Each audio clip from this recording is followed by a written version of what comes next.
Hey guys, welcome back to my YouTube channel. Today I'll be doing a get ready with me while talking about my film Until I See Her Again, how it uses and challenges genre conventions, and how it represents social groups and issues.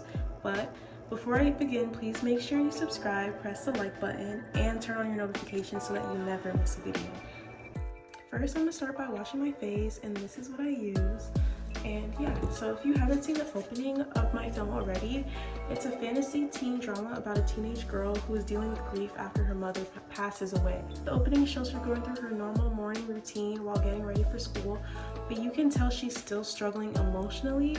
And later in the story, while hanging out with her friends in her room after school, they find a genie's lamp in her closet. This sends her back into time so she could prevent her mom's death.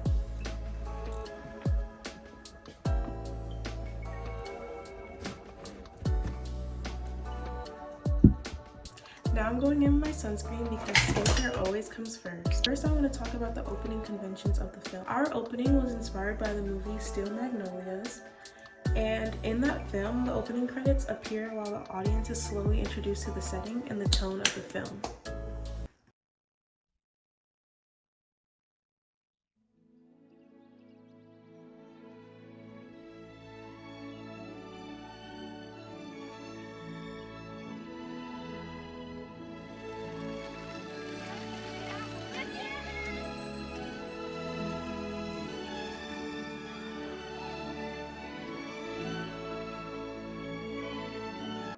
Now I'm going in with my foundation, but we use similar conventions by placing our credits over shots of the main character, which is Caitlin, if you didn't know, getting ready in her bedroom.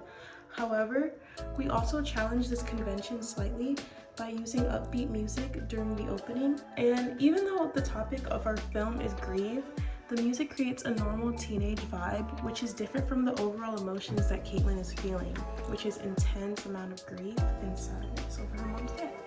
Next, I'm just going to clean up my eyebrows. I use concealer in my brush. But next, as I do this, I'm going to talk about genre conventions. So, as you know, our film combines fantasy and teen drama conventions.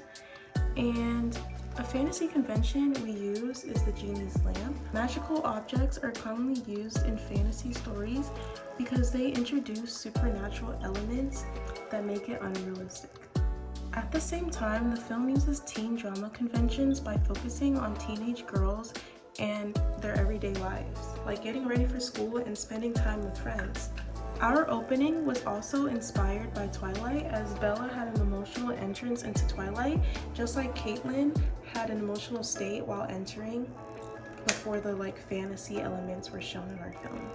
Now I'm going to put on mascara, and I'm going to talk about the representations of social groups in our film. So our film also focuses on representation, especially in teenage girls, and also the issue of grief. The main characters in the film are 3 teenage girls, and they're represented as supportive friends as they encourage her to open the box with the lamp and sacrifice their time to go back into the past with Caitlin. This allows the film to represent teenage girls as emotionally complex and supportive during complicated situations. Our film also reflects the observations of Steve Neal, who believed that genres rely on repetition and difference. Our film repeats familiar conventions of teen drama and fantasy, such as teenage protagonists and the use of supernatural elements. However, it also introduces differences by focusing more on grief and personal growth rather than romance, which is common in many teen fantasy films. Now I'm going to add blush, and I'm also going to add a highlighter as I talk about Claude Levi-Strauss's theory of binary opposition. So his theory states that stories are often built around opposites, and in our opening there's a contrast between happiness and sadness with the upbeat music, and the normal routine contrast with the main character's grief.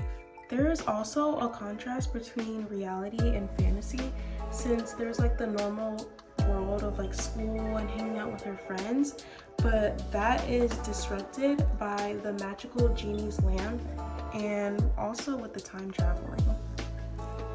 Okay, so lastly is my hair, and this is the gel that I love to use.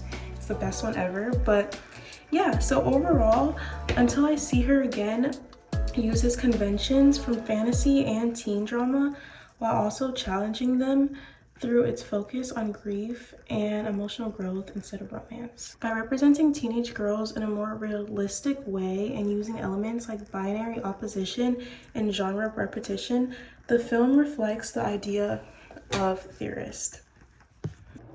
So that's all for today's video. Thank you guys for making it all the way to the end, and if you enjoyed, don't forget to press the like button, and see you guys again next time. Bye.